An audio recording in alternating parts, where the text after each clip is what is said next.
Thank you for being here. Okay, guys, listen, we're going to start talking about this airport thing. I had the panel laughing about when I lived in Atlanta for about 5 years. The busiest airport in the world, busiest, and I can attest to that. And I remember an episode where one morning I was leaving at 5 o'clock in the morning, and they were allowing us to use digital wallet. And I think Georgia and Arizona were the first two before it got started. And I'm zooming through, I'm feeling fancy, y'all. I'm really feeling fancy. And I'm so fancy, I pass Charles Barkley. I told y'all that story. He's looking at me like, well, who is she? Because he didn't have his license in his wallet. And I started to think about all of the things that have just changed from when I was a little girl in Spartanburg, South Carolina, flying out of Greenville, Spartanburg. You could get on the plane like 5 minutes before it was time to take off. You didn't have to do anything special. You just got out of your car, walked across I guess that's the tarmac, because there were no, jetways. Things have changed so much. So we're going to talk about the innovations that are actually happening and how this is just changing and growing. So I'm going to start with you, Ralph. Sure. Let's talk about facilities improvements. I know we've got a lot of big events. The mayor just talked about some of the big events that are coming, and I believe facilities are going to need to be up to par. So can you tell us some of the things that are happening at MIA? So we have very, very robust, it's a $9 billion modernization and capital improvement program. And out of the $9 billion, $1.7 billion is specifically for what you mentioned, modernization of facilities. So what we've done is we mapped out the passenger path of travel, which what we call from the cabin to the curb. So first thing a passenger sees, and I'll go as fast as I can. First thing a passenger sees when they get off an aircraft is a passenger loading bridge. We have a $235 million program to replace all of our loading bridges. And we already replaced 32 of them, including 2 glass bridges, which have gotten great feedback. All of our bridges from now on are going to be glass. They're better for the customer experience, as Mo mentioned. When you're locked in a tube getting ready to get on your aircraft, it's better to be able to see the airfield, a beautiful view of the airfield, and not be locked in a metal tube and be claustrophobic, number one. Number two, they're also much easier on maintenance because glass doesn't rust, so it makes things a lot easier. So that's step one in the passenger path of travel. Step two, where does everybody go when you get off a plane? A bathroom. So we have a very, very comprehensive restroom renovation program. We have 447 restrooms in our terminal, and phase one of the program will renovate 206 of them, and that's fully underway. We've completed nearly 50 of them. We have 10 under construction, 8 in permitting, and another 141 in design, so fully engaged in that. And then from there, typically you'll take a conveyance system, either an elevator, escalator, moving walkway to somewhere in the airport, either to get out, to go to baggage claim, to go and exit the airport and catch an Uber, or go to a parking garage to get your car. So we have a $681 million program to replace all 616 of our conveyance units and modernize them and repair them, right? So when we're fully engaged in that, and we've made so much progress in that over the last about year and a half, we've gone from 85% operational to more than 97% operational. So we're really making good strides as far as that, obviously in preparation for some of the events we have coming up. Oh my goodness. So part of that is Bluetooth technology, right? Correct. Yeah. So the question always is, you gave some of the benefits for the travelers. I hate standing in that, well, that's the jetway, right? Yep. I hate it. I have had many panic attacks in there. I don't even know why. It was just hot, or it was there were just too many people. So that's one of the benefits. What is the benefit of the new Bluetooth technology to the passenger? I'll give you one example before I pass you on to my much more Maurice has a lot more expertise, but one of the things that I've asked him to get on, which I'm extremely excited about, is our Bluetooth sensors for our conveyance system. So in the county, in all the county's facilities, there are about 1,200 conveyance systems. That's what we call elevators, escalators, and moving walks. 616 of them are at the airport, so more than half. And I promise you, no other facility in the county experiences the wear and tear on their facilities that we do, because we're a 24/7 operation. And last year we moved a record-breaking 56 million passengers in the year. So believe me, our facilities take tremendous wear and tear. So these Bluetooth sensors, right now we have more than 100 of them installed in elevators and escalators throughout the system. What they do is they will signal our airport operations center when a unit is down. So what that does is it streamlines the process for a technician from the vendor to go out and either reset it, if it's a simple reset, or perform the repair that has to be repaired. Ultimately, the dream shot, and Maurice is working on that as we speak, is to get us to the point where we have predictive maintenance. What does that mean? That means that, I use this example because it's easier for me as a knucklehead here on the stage to understand. You know, your check engine light in your car. When your check engine light goes on, what does that tell you? The car needs something done to it. What we want is that for all of our conveyance units to have the sensors will ultimately signal our airport operations center, and it'll have a huge dashboard with hopefully 616 green lights. Yeah. But if not, it'll signal our airport operations center and the vendor simultaneously that this unit needs work before it goes down. So that way, not only do we address things quicker, streamline the process, but to Mo's point, it improves our passenger experience because the unit will not go down in the first place. It gets addressed predictively, not even proactively, predictively before it happens. So that's the goal. That's what we're shooting for. And that's one of many examples that we're applying innovation and technology. And probably I'm going to give him a shout out. One of the best things we ever did was making Maurice Chief Innovation Officer because he's taken that role and taken off and run with it. So he's going to brief you on a bunch of other stuff that we're doing, which is really exciting. But that's one that's near and dear to me because when elevators are down, guess who gets a phone call? Me. Absolutely. So if he can reduce, it's great to reduce the number of units down. And right now, like I said, we're like at between 95 and 97%. But if we can reduce the number of calls I get, for me, it's a win. So that's where we're at. And, you know, we're leveraging a bunch of other technology. And again, Maurice can talk, you know, much more in depth about that. But I'm excited about it. I want us to be a cutting-edge airport, and I think we're well on our way to doing that. And you know, there's a lot of great things coming over the next 5-6 years. Well, Maurice, you hold on because I can tell you're about chomping at the bit. You're ready to jump out of the chair. I want to go to Gina. I just want to talk to Gina because I want to talk about Tampa's LiDAR, the leading and cutting edge airport, and I'm sure most of the participants wouldn't even think that would have come out of Tampa, but from what I'm understanding, Tampa International has been leading the way in the innovation, and you have like a LiDAR lab. Can you tell us a little more about that and what it does for the passenger experience? Absolutely. So as of I guess 3 weeks ago, we have a new CEO who is the only fourth CEO in our history, and he comes from an IT background, so innovation is absolutely in Michael Stevens' blood, and so a lot of these ideas came out of his IT department, and so we've been really embracing all of these technologies and how we can use that to enhance the customer experience. LiDAR is something that we use throughout the airport that can pick up and detect. It can't see your face, but it can see you as a person, and it can see a bag. And so when you think about whether the bathroom lines, you can use it for accountability for your maintenance teams, your maintenance contractors, to see when was the last time that they went in there, and you can count the volume of the dots of saying, all right, well, you just had these, there's a massive delay at an airside, and all of these people are waiting there. When was the last time that flagship went in there and actually cleaned the bathroom? And we can check that in real time. A Starbucks line. We can see if a Starbucks line is backing up and then call HMS Host, who's one of our concessionaire partners, and say, hey, can you redistribute some personnel? Same thing with TSA. We can use it for our curbsides. If a curbside is backing up, we have the first express curbs in the country that if you're not checking a bag and you already have your boarding pass on your phone, you go to a completely different set of curbs than the passengers who are unloading and loading their bags. In order to keep those moving, you have to use technology to keep the cars moving, and use they can deploy traffic specs, all of those different things. But LiDAR is what enables us to do that. We can use it for smoke detection in our garages, especially with more electric vehicles coming, and we know that the hazards of those. And so there's safety elements to it, but then there's also just that, again, that customer experience of really then making sure that your customers are getting the best experience and taking that stress out of travel.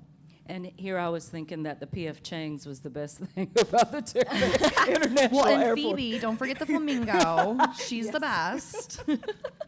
I love that. Okay, Maurice, take it away, because I just want you to piggyback off of what Ralph was sharing with us and just bring that one on home. Well, I'm going to, can you hear me? Yes. Thank you. I'd like to take a combination of what Ralph said and Gina says. From a combination perspective, we have so many multiple touch points we need to put together, and from an ecosystem perspective, and I'll give you one analogy before I circle back, if you don't mind, because looking at LiDAR, and we're doing some LiDAR technology, it's critical and it truly is essential. So if you look at what Tampa's doing, what Orlando's doing, and Miami's doing, we're setting the precedent for the state of Florida that emulates what goes on in other states. So be thankful for what the state of Florida does. So if you go back and look, so we did some trials and some tests looking at AI, great place to be, looking at technology, looking at LiDAR, and looking at sensors, and building a framework around it. So I did one test in one of my bathrooms in one of my concourses, right? So in 1 month, Guess how many people came through my bathroom? I need 3 of you to answer. If not, you're in trouble. Let's go. I know the answer, but I'll leave it to you. Give me a number. Come on, guys. Greg doesn't count either. 25,000. I like her. 60,000. I feel like I'm selling myself. I'm bid, but 60,000. Can I get? Can I get 61? Can I get? Yes, ma'am. 30,000. I had 100,000 people come through one bathroom in 1 month. So, question for you: if I didn't have the technology to look at that, how can I know when to maintain it, when to clean it? But if you go into a bathroom and it's not being cleaned, are you going to go to P.F. Chang's and buy P.F. Chang's? The answer is no, because that first experience just killed you, right or wrong. Now, with that, your next step is I'm going to go to X. I'm going to go to social media. That Miami Airport, Orlando Airport, Tampa Airport is X because it's not clean. So there is a truly trickle-down effect of the entire ecosystem as to why technology plays the role that it plays, and how we're intertwined in from an operational perspective, where all of these touch points are essential and critical to operations. From a passenger flow perspective, if you don't know how people are traversing through your airport, how well can I tell my boss how do we handle O&M? How do we manage that? How do we tell the concessionaires who are asking for relief because I'm not getting the visibility at my concession and you're asking me to pay X? So all of this entire ecosystem needs to be tied together, and I call it from garage to gate. And I build a framework around that of putting these touch points together, of looking at innovation, looking at every level of tech, leveraging AI, and all of these components to put these pieces together to build what we're building on. It's the same when we talked about the conveyances, and that's critical and it's essential. The last thing that you want to see is coming off of a flight or going to a flight with your family, and you have 8 bags, but all of a sudden, the escalator's not working. Now you have to walk. That mental experience is gone. Right? And my job is to try to build this golden hour for you. That golden hour is when that euphoric moment where I could get you to come out of your pocket and give me more money. And I'm truly a capitalist, by the way. I love money. That this is what I need to be able to create and do. So if we can get in front of this, and we know we're going to have some downtime that needs to be maintained with our escalators, let's get in front of that. The more that we can inform the traveling public of what to expect when you get there, you've gotten in front of it. And there's so many additional ancillary pieces that go along with that that gives you this euphoric environment that we're trying to create. And it's a work in progress. And there's more to come as we continue these questions, because there's 3 other analogies I want to give you so you can see what the entire ecosystem has to do and how we build around it, so you see where your role also plays in this. You told me to be brief, because if not, I will continue all day. So. Are you going to give us those other analogies? I can if you want me to. I would love to hear them. They Woo. are fascinating. I'm in love right now. All right, You just so let him off the leash.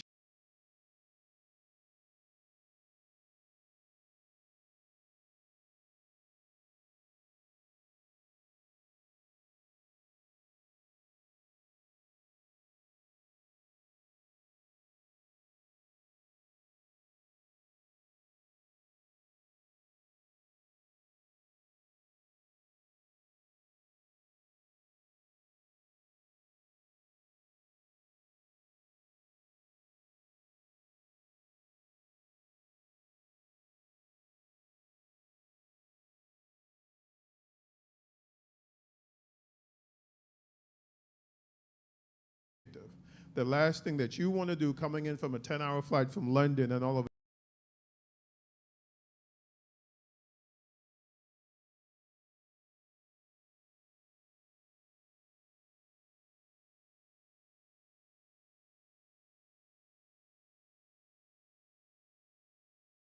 Virgin, El Al, a couple of others. But we did a test within looking at Virgin, El Al, a couple of others. But we did a test within looking at AI and modeling procurement within one of our duty-free stores. Come to realize, what do you think is the most sold item in duty-free? Alcohol. Alcohol? Cigarettes. Marlboros, of all blown away by things.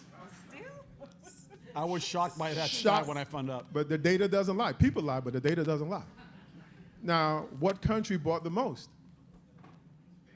France. France. France. Going to France.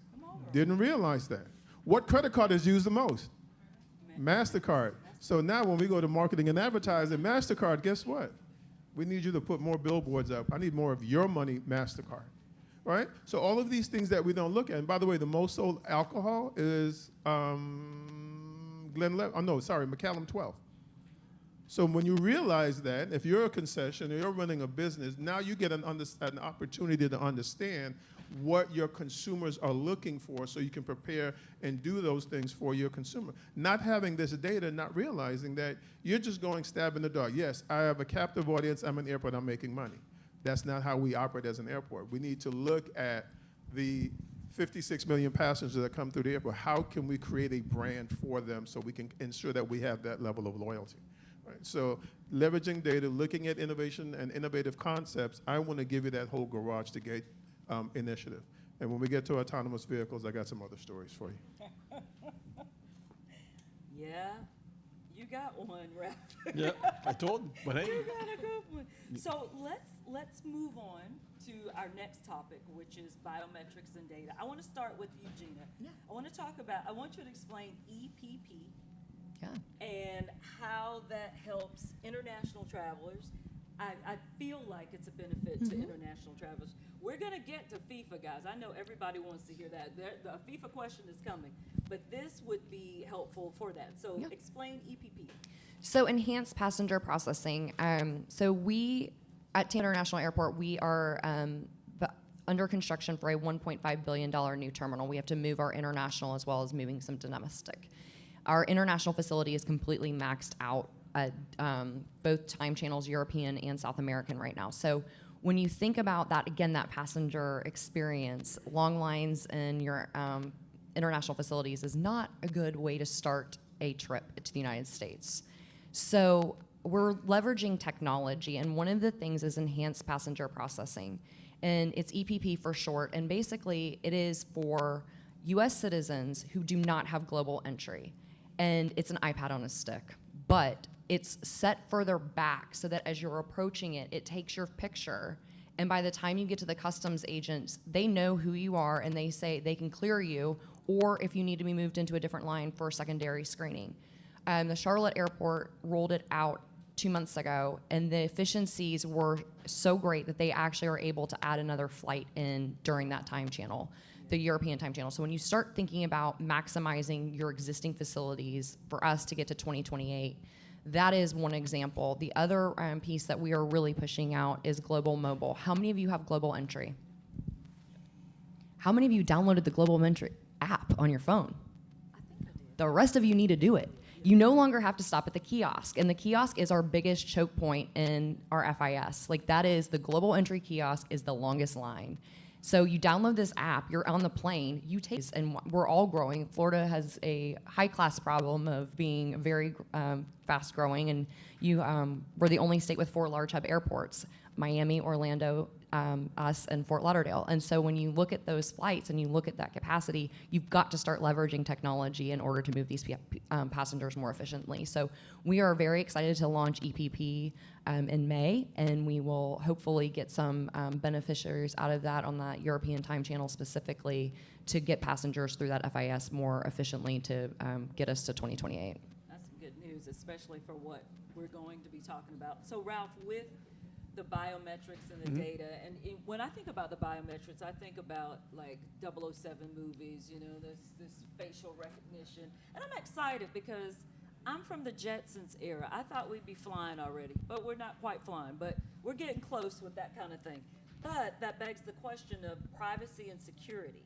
Are there any privacy or security issues that you see could be impacted by biometrics, or are we safe?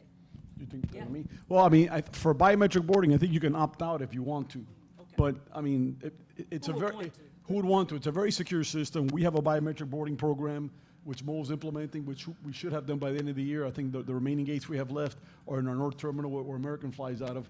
And to give you an idea why it's important to us, I mean, we've had 3 straight record-breaking years of passenger volume. This last year was 56 million.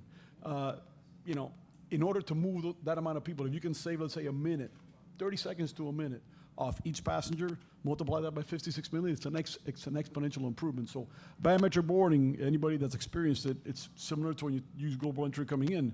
As you're gonna get, before you get on your plane, you don't have to be fumbling with your boarding pass and passport. It'll scan your face and it'll say, Michelle, it's you're on this flight, off you go. And you save that time going in. So to us, once we get that project completed, and we've been working on that for the last year and a half, I mean, that's something that's exciting to us. It's a secure system.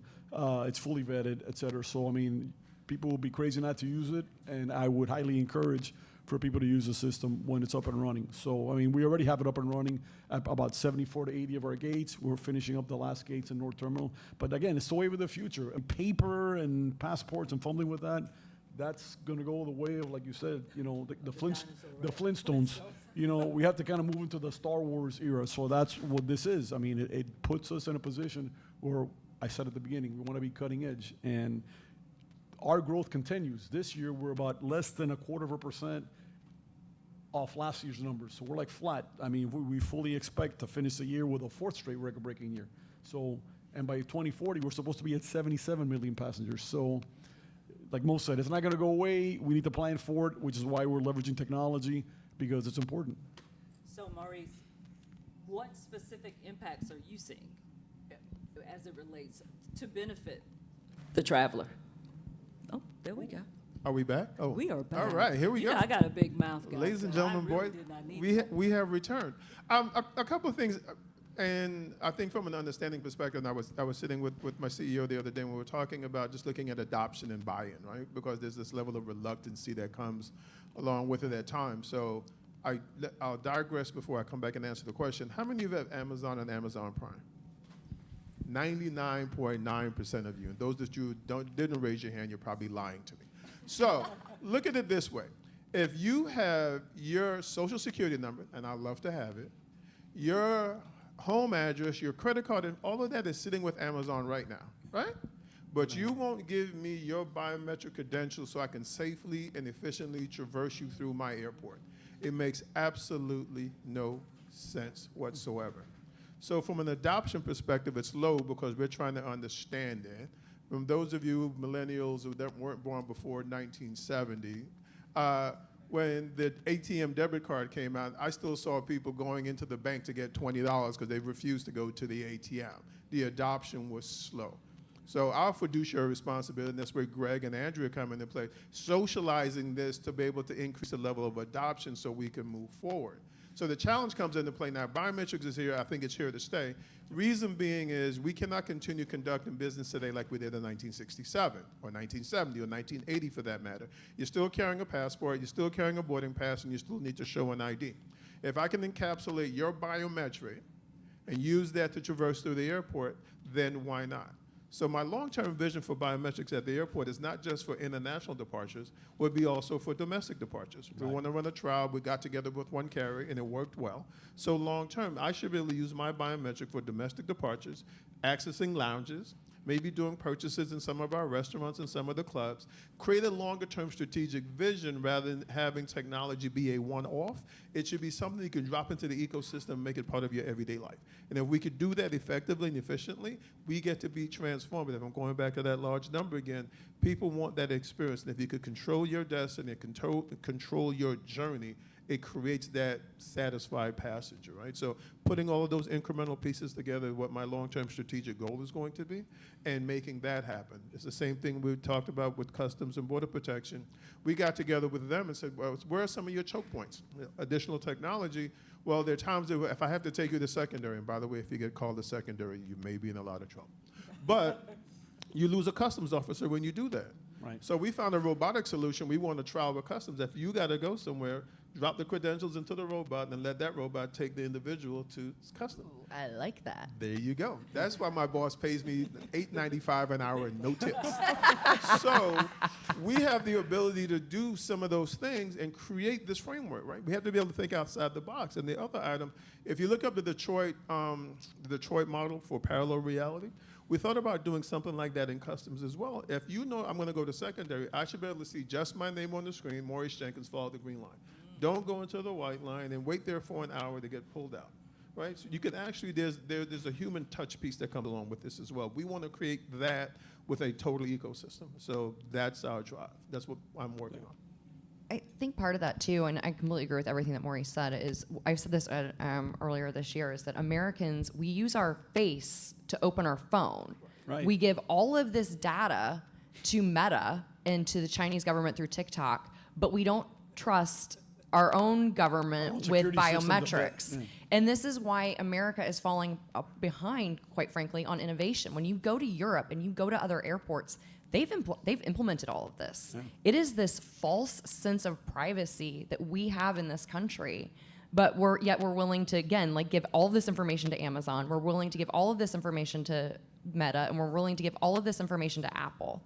And so it's really, how do we change that? And that's, again, where, like, the communications teams that are so critical to all of our airports, of getting passengers to be comfortable with that. And so that it's a whole, again, that messaging and all those pieces are so critical to the successes on rolling these things out. Yeah. Well, I figure in about 5 to 10 years, most of the people who are hesitant or resistant might not be on the planet anymore. So if it's left up to my son and your son, it'll be fine in about 5 years, right? You know, it's 10 funny, years. think about this example. I mean, your credit card, not before, those of us that are old enough to remember, you had to swipe, you know, they put it on the thing and move this, and you had that carbon copy thing. You went from that to, okay, now you can swipe it. Now it's just you tap it and off you go. I mean, it takes seconds, whether you're at a restaurant, at a gas station. I mean, I'll stop at a gas station for a Celsius and it'll be like, boop, and I'm out in 5 seconds. No, not even inserting the chip in the card, just tap it. I mean, who doesn't want that convenience? So whenever people come to me and say, oh, but is it secure? I go, yes. And we use the same analogy. All your stuff is on Amazon, right? Yeah. Oh, yeah. Well, then, I mean, All right, so the big subject we've been waiting for. Go! FIFA. sure. Listen, I have to take my little glasses off of FIFA. There is a lot of planning going on from DTPW, SFRTA, Brightline. What is MIA doing? I'm going to start with you, Maurice. What is MIA doing to prepare for what I think is about 6 million visitors, 600,000 visitors?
Log jam in the airport. You can have a great match, have a great time, but now you want to leave, and all of a sudden I have a traffic backup.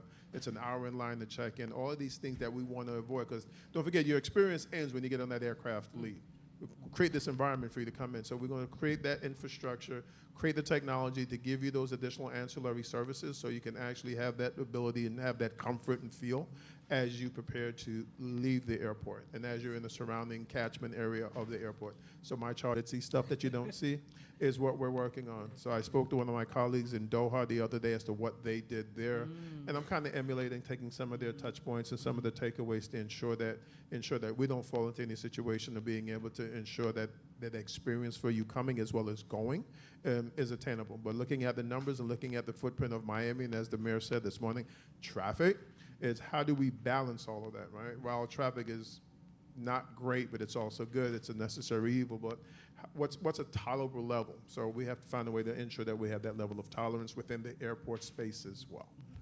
So Gina, most definitely Orlando, Tampa will be overflow airports for people who can't get in here. How is Tampa getting ready for that influx and that overflow? Yeah, so, and that's a key point, is that this is going to be a massive event for every airport that has international flights. This is not just about where the matches are.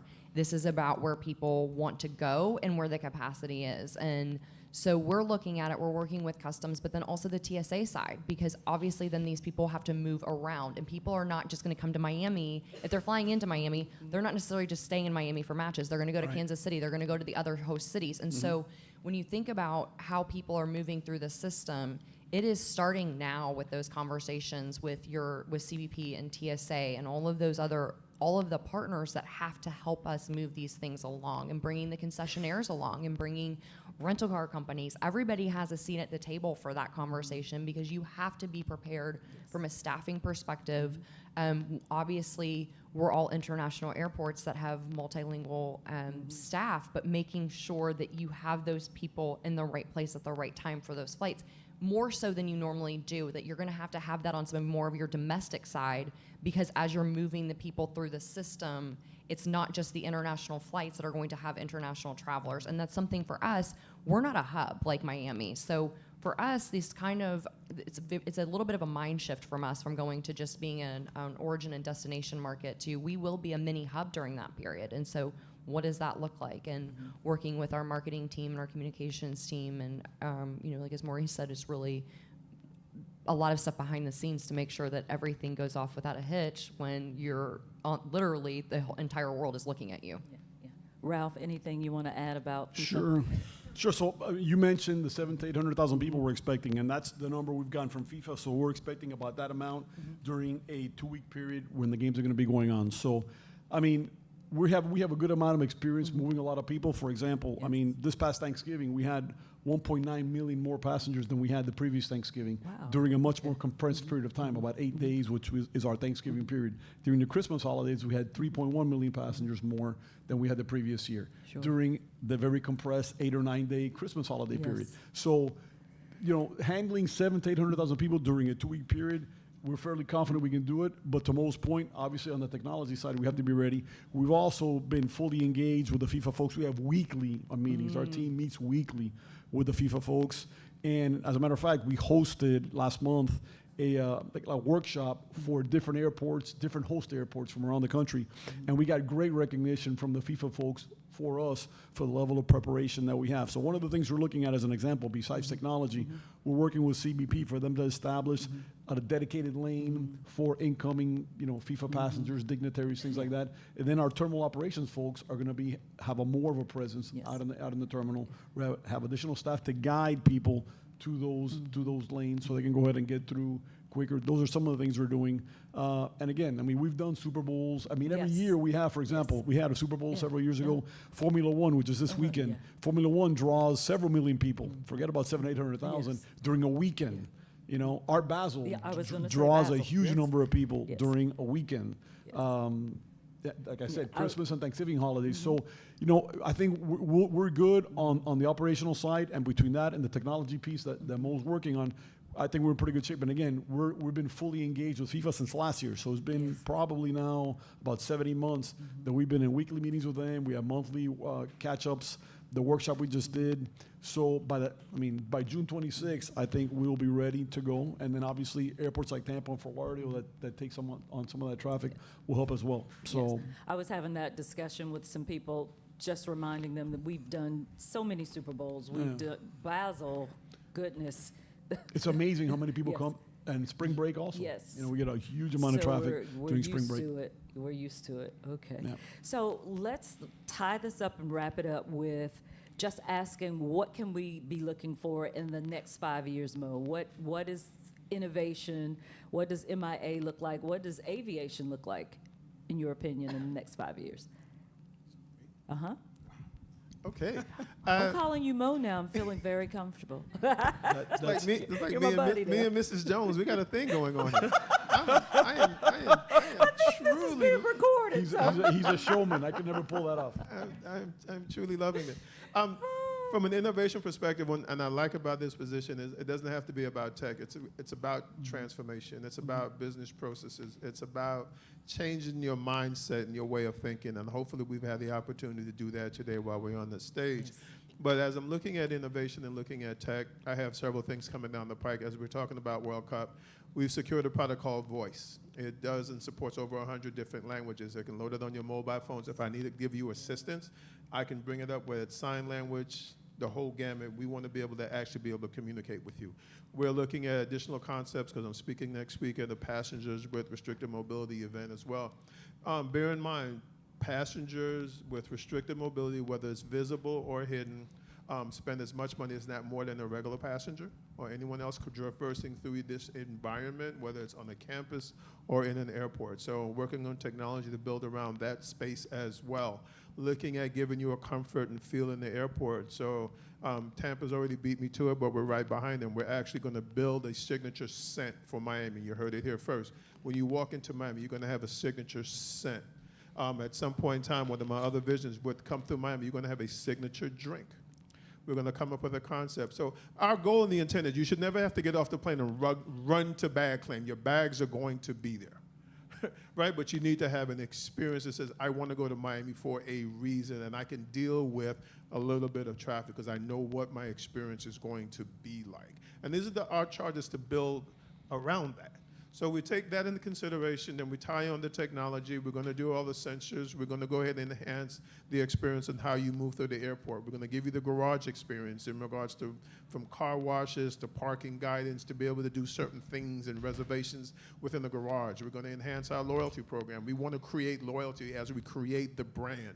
So when you think of the brand, I think of Miami. What makes you think of Miami? So actually building a framework around it.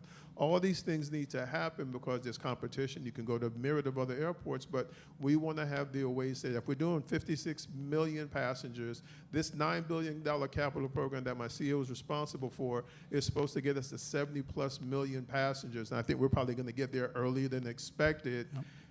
Our footprint is only but so big. So my charge is how do we fix a lot of those levels of insertions to help make that happen. So that's what keeps me up at night, by the way.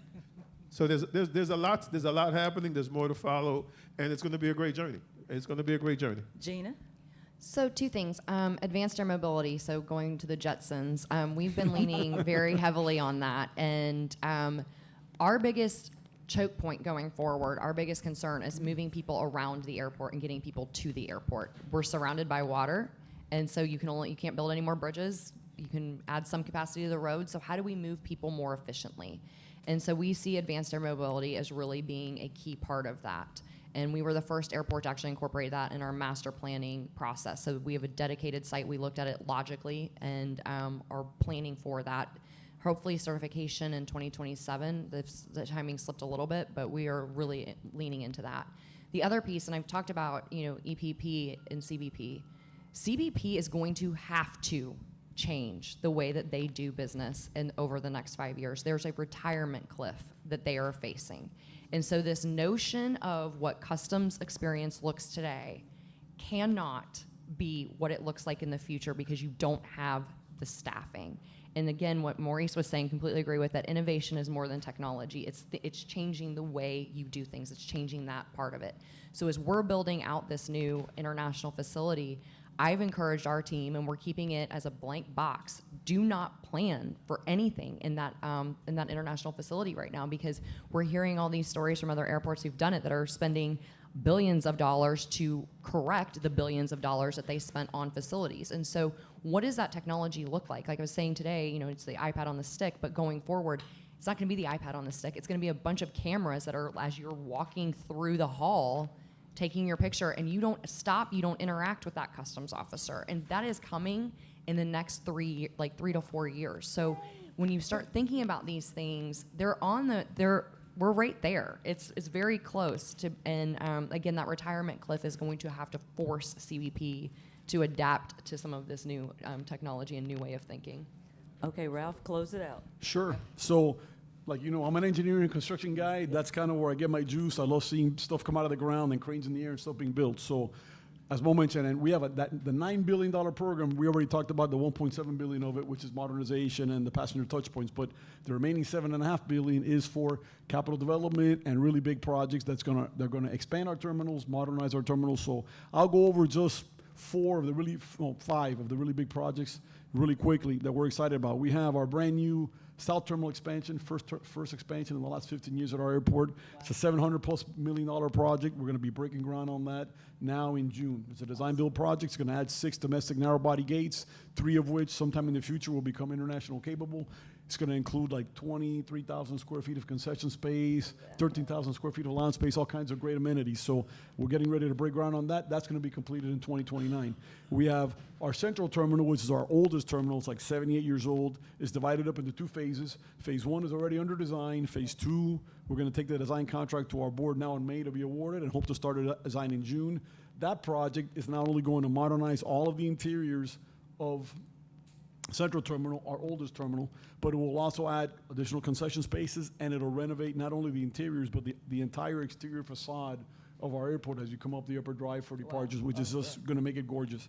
So those 2 projects are are under design, and we expect to have Central Terminal completed in 2031. And then we have D60 at the end of North Terminal, which is where American flies out of, and we have a $950 million project for that, which is going to add. Right now, anybody that flies to Tallahassee out of MIA that has gone through D60, it's all, you have to go outside. It's not the best travel experience. Now, the new D60 is going to have 17 all-glass passenger loading bridges, contact gates. It's going to be a mix of different aircraft, about 16, I think it's about 15 domestic narrow body and a couple of 5 regionals and 11 domestic narrow body. But bottom line is that one will include, it's going to be a multi-level space with natural light. It's going to include 30,000 square feet of concession spaces, another 30-some-odd thousand square feet for lounges.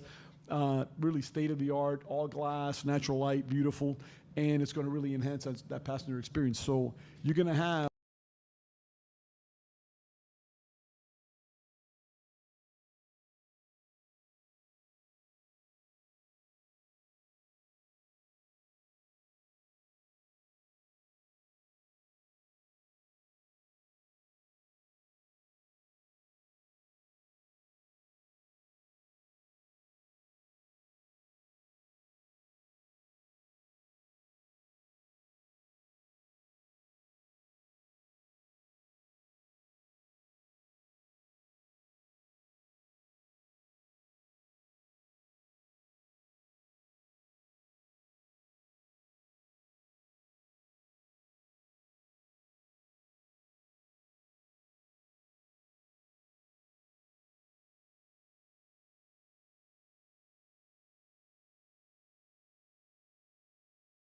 as far as passenger flows, et cetera, the Central Terminal is going to include all consolidated checkpoints, which is in the industry, that's what everybody's going towards. Individual checkpoints slow things down. Consolidated checkpoints with additional scanning equipment has been proven to be a lot better. So that's something we're really excited about, and you'll see that over the next few years. You're going to see cranes in the air, which I love to see, and work going on. And if you go by MIA, if you can take a snapshot now and go 5 or 6 years from now, you're going to see a totally different MIA, not only from the engineering and construction perspective, but on the innovation side as well. So at the end, that's what we want. We want to be cutting edge. Thank you. Well, guys, we didn't even get a chance to have questions. I think we're beyond our time, correct? Do we have do we have time for quick questions, Shaylin? Okay, cool. We had a lively panel. I hope you guys enjoyed our lively panel. We'll get these questions in. Yes, I promise to be very quick. And good job. Just one question from a communication standpoint. The customer experience or the passenger experience also extends to airlines, and I'm just curious about any partnerships in regards to all your major strategic goals and the airlines. Go ahead, trying to see if I can understand your question from an experience perspective or engagement with the carriers. Everything you've talked about, which is amazing, are there any strategic partnership with the airlines, if any, to help you achieve all of that? So one of the things I proposed is a collaboration with our airlines, because they're our business partners at the end of the day. And everything I'm working on within our innovation framework, I've actually briefed the airlines on, and I've asked and sought their commitment to actually creating a sub-innovation hub with the carriers. How can we go ahead and build an experience around the whole travel ecosystem? It's not handing off, because the dynamic that we need to change is who owns the passenger. We all own the passenger. Did I answer your question? You can clap. Just All right. Good one, job. I was gonna say one thing to add to that is that for us, like all of our international traffic, with the exception of one flight to Amsterdam, is all on international carriers. And so we have to kind of drag them along sometimes on the technology. For example, British Airways was one of the last ones to get on board with biometric exit for us. So again, when Ralph was talking about that when you're leaving the country and you just go up to the iPad and it takes your picture and you're not fumbling with your passport, of having that communication early on with those carriers and making sure that we have the staffing to help them with the staffing to make sure that all does get implemented correctly. That's a great question. And one thing I wanted to add, just to piggyback on that, culture is huge when it comes to airports. And one of the things that our culture at our airport is, it's all about partnership. So this thing, and some airports do have adversarial relationships with their airline partners. That's ridiculous. It makes no sense. You get nowhere doing that. So we are actively involved. Everything that Mo does, he's fully engaged with the airlines. Everything we do on our projects, they're fully engaged. They have a seat at the table, and they have input into our projects. So anytime the airline messes up, we have their back. Anytime we mess up, they have our back. It's a partnership. So when I get a phone call because somebody's bags were late by an hour, because American or Delta or whoever, their bags were late, I go, look, there was weather, whatever. We stand up for them the same way when we have an issue in our facilities, they stand up for us. We are an airport community. Being adversarial gets you absolutely nowhere. So our culture is built on that premise that we are a partnership and we are an airport community and we live and die together. So we win it, like Mo and I both played football at UM. You win as a team, you die as a team. So this thing of finger pointing, we don't believe in that. So that's why I think we've been successful over the last several years, because of that partnership. We engage our airlines, they typically support what we do. We don't agree on everything like any family doesn't, but at the end of the day, working together, we get things done. Do we have time for one more? I think I saw a gentleman over here. Two gentlemen. Thank you. Rahul Gupta with PA Consulting. First of all, agree with everything I just heard. It's great to see American airports come into the 21st century. I fly about 10 days a month. I've been doing it for a very long time. How are you bringing in international airport innovation into your system? Because when you travel around the globe, you see how airports are part of a destination. It's not get in and get out. How are you bringing that? Each one of you, if you can address that. Thank you. I don't know why anybody wants to pick on me today, but I love it. Knowing the fact that I just came back from Madrid and I had this conversation with Iberia, one of the things that we and my team, and we've gone forward and I've updated with Andrew and Greg, is like I said, we bring the fight to you, we're bringing the challenge to you. So when you talk about British Airways, so we met with IAG, which is a combination of Iberia, British Airways, and Aer Lingus, right? And we want to work on some additional innovation type projects. So we're looking at one for aircraft turnaround that will help them on the airfield to optimize their turn, which will save their fuel burn, give them more efficiencies. And oh, by the way, I can make money from it, so I am a capitalist still. But it's going to the airlines and say, I'm going to outline what we're trying to get accomplished. How is it operating in foreign countries? So when I go into Heathrow, I see how they operate. When I go into Gatwick, when I go into Charles de Gaulle, and I'm looking at the airport community, I'm looking at the airline community, what are you doing here that you can't seem to do at Miami, or what can we actually make happen? And start creating some business processes and business profiles around that. I'll give you one key example that we did several years ago and was touted very well, and Ralph and I updated that. We, believe it or not, the simplest thing with flight information, right? You look at the FIDS monitor, my flight, my gate. But when you're getting it from 3 different disparate sources and you miss your flight, who are you going to blame? The airport. So what we actually did and created that trust relationship with myself, Heathrow, BA, and Swiss and Geneva Airport, one instance of the truth. We only relied upon sharing the data in one platform on blockchain. And wherever you look, whether it was the airline app, the airport itself on its FIDS bank, or anything else, same information across the entire ecosystem. While it may not look ritzy and glitzy, it actually resonated because we had, I think, one politician missed the flight because the information was wrong. Now you have streamlined one source of the truth across the entire ecosystem, so it can be done. Someone needs to get to the table and make it happen, and those are some of the things that we're doing, and we're starting to see it too from our business partners across the pond, especially in Germany as well. So that's actually taking place now. So obviously, government relations, it's Congress. When you go to my husband hates when we're flying internationally because I like lose my mind that like Budapest airport has better technology than we do, and they were a communist country 30 years ago. Like, come on, people. And so it's really lobbying members of Congress and getting them to understand that part of it and bringing the airlines along with us for those conversations, because the airlines, especially with the way that Congress has been the last decade of doing a continuing resolution halfway through what is our fiscal year, the airlines get a bill when TSA adds cost shifts to us, and then the airlines complain to us, and we're like, well, where were you when we were going to the members of Congress saying that somebody has to pay for this? And so it's really lobbying those pieces. And like the other part of that is, the good news is that we're so far behind, we might actually be ahead. And so we can kind of catch up on some of these things. But I was at the same conference that Maurice was at in Madrid, and it's like you go to these conferences and these international, and you're like, well, why can't we have this? And so it really is bringing everybody to the table to understand that. Go ahead. So I was going to answer your question this way. There's an old saying, imitation is the sincerest form of flattery. We are not shy about stealing ideas from our European partners. So case in point, the glass loading bridge idea, that came from a visit that we took out on vacation, and we came back and said, why can't we do glass loading bridges? Oh, okay, we have hurricanes. Okay, but we can have hurricane glass. Let's make it happen. And now we're doing it. So that's one easy example. We recently came back. I wasn't at PT, Maurice, I was on a family vacation in Spain. I love Barajas Airport because I love the bamboo slat ceilings. So I came back, and I managed to give our design team the first design comment for South Terminal. Can we get bamboo slat ceilings? And they're working on it. So we're not shy about stealing that, and we'll continue to do that as people innovate. People learn stuff from us, as Maurice said, but we also are not shy about stealing ideas from other airports.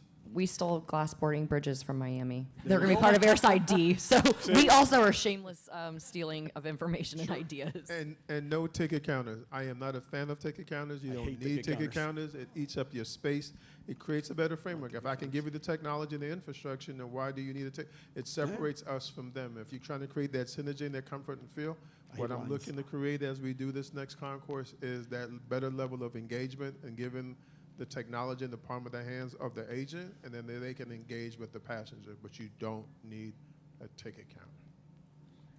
Wow. I dare say we had one of the best panels discussions of the day. I think we need to get out of here. Do we need to get out, Shiplin? Oh, yeah, we got to get out, guys. Thank you so much for staying all the way through, being attentive.